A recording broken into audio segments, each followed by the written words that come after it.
Walang palya at linggo-linggong isinasagawa ang pasasalamat pantry ni Councilor Kiko Rustia na kanyang sinimulan mula nang siya ay mailuklok bilang konsehal ng District 1 ng Pasig City.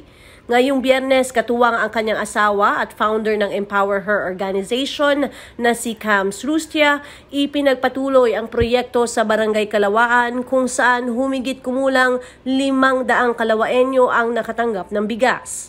Paraan daw ito ng pasasalamat at pagtulong sa mga Pasigenyo ayon kay Rustia. Bagamat hindi na mabilang ang mga natulungan ng inisyatibo ni Consi Kiko, nais pa din nilang mas mapalawig at madagdagan ang mga magiging recipients ng kanilang pantry. Continuation lang po ng ating regular na pantry pasasalamat.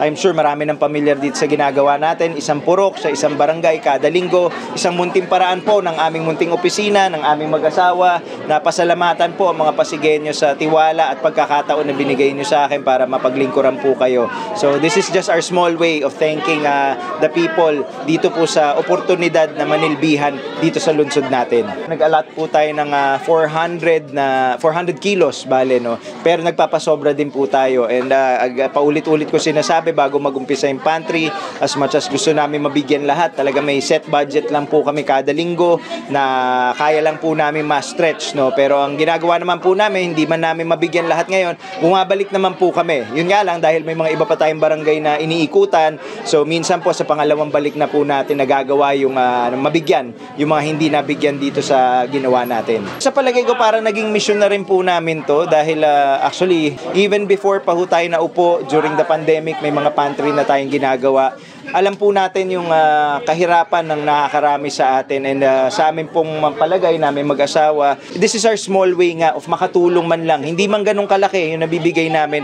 Kahit papaano man lang, kay isang araw o kay ilang araw, mapagaan po natin yung gastusin ng mga kapwa natin Pasigenyo dito sa paraan na aming naiisip. No? So parang naging mission na rin po namin. Kaya nga po, baka nagtataka yung iba, ito po personal funds po talaga namin mag-asawa ng aming office po. Talagang out of pocket po itong ginagawa namin. Kaya very open din kami kung may mga gusto makipag-partner, gusto i-share yung blessings nila and generosity nila.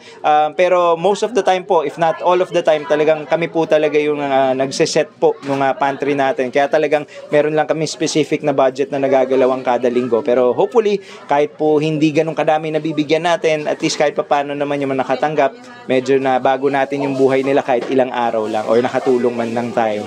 Plat pa ho natin yan kasi nga sa dami ng barangay, may ilang barangay ho tayo, 22 barangays po tayo iniikutan, and then sana nga in the future marami din nagne-message sa amin sa page namin na patid sana District 2, pero talaga medyo limited pa lang ho yung mga funds po namin, kaya as much as gusto ko talaga ma-share din po itong pantry pasasalamat natin sa District 2, sa ngayon medyo hirap pa ho kami, pero dream po natin yan, pangarap po natin yan na pati sa District 2 makapagbaba din tayo ng pantry pasasalamat natin at maparamdam din yung pasasalamat natin, hindi lang sa mga taga District 1 na gaya namin, kundi pati nasa Distrito 2 po.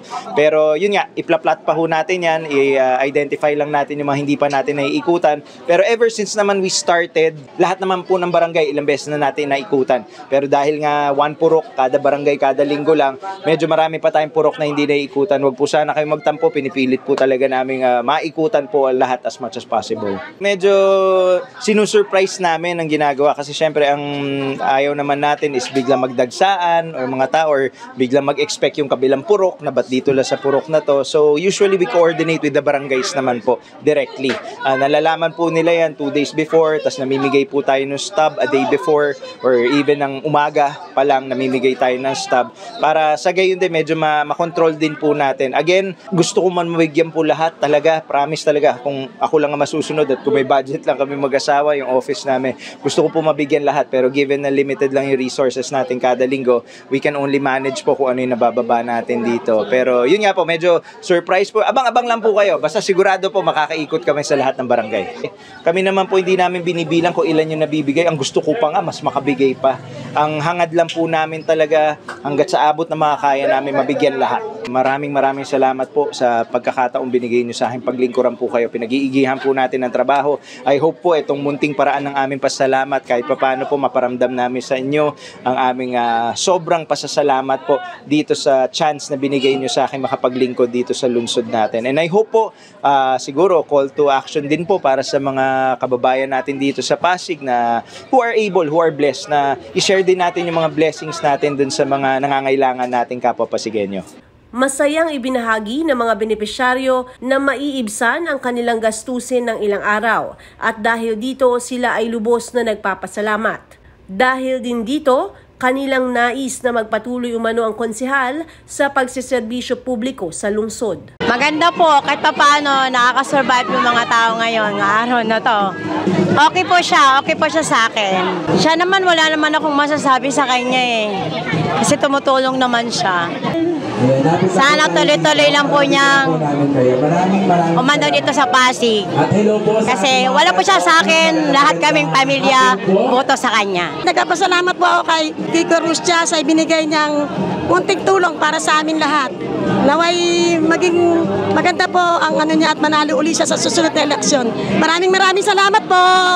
Ako si Luan Peñano para sa latest ng iNews Pasig.